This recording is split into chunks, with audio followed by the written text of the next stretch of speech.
Today we're talking about how to ask for help on your project. Well, we've all been there, and here are some scenarios that people encounter where they have questions. First of all, they could be new to a project, they could be the new person to an existing project, or they could be starting a new project. Maybe there are some new policies or regulations influencing or impacting the project. There could be some new scope that's been introduced and maybe hasn't been explained fully. There may also be new software, some kind of app, some kind of tools or technology being used for the project. Also maybe a new country. Several people travel for work on their projects and they go to different countries or different areas of a country. Maybe a new culture or even different language. Also may encounter a new boss, a new manager or leader. And sometimes with projects or initiatives, the vision changes. So when the vision changes, that invokes a lot of questions. So why don't people ask? Well, I think the number one reason most people don't ask is because they're afraid. They're afraid that they may be looking dumb or weak or lost.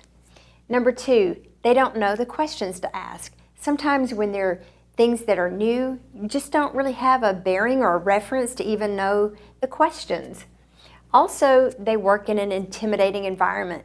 Sometimes there is a situation where with the environment, people feel intimidated to ask. Maybe they're made to feel wrong or crazy or dumb or weak or lost. Number four, this is new to everyone, so there's really no one to ask. And number five, maybe they're pressed for time and they have to make quick decisions, so there's no time to ask. So how to ask? Well, first of all, I want to make it clear that it's okay to ask for help. So here are just a few tips and reminders. Number one, start somewhere. If you feel like you don't know what question to ask, just start somewhere and say, hey, I have a question, and just pause.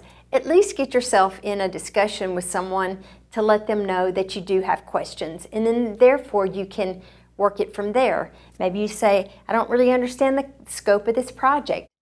I don't really understand why we're doing this or how we're going to get there, but at least get yourself started. Number two, state your specific question and then fill in the blanks. Sometimes people go into these elaborate stories talking about so many different things, and the person listening or the person you're trying to ask the question to, they don't really understand the question. The question is the last thing you ask. So we recommend you flip it to the front. So ask your question and then maybe fill in details if they're necessary. Number three, take initiative. Do some work. Like right now there are tools like Google. You can do some research on your own. Maybe there's a company portal or project portal or some kind of help section, or maybe even forum. There are a lot of online forums these days where you can go look. At least have somewhere to start. Number four, know your go-to people. A lot of times in groups, organizations, and projects, they're the people who just seem to have the pulse on everything. So know who to go to for certain things. Also be willing to trade off. I submit that sometimes someone's weakness is someone else's strength. So you can say, well, I can help you with this area if you can help me with that one. And sometimes that works out really well. So the important thing to remember is that it's okay to ask for help. And if you need some additional resources to go to for help, then sign up for our software now at projectmanager.com.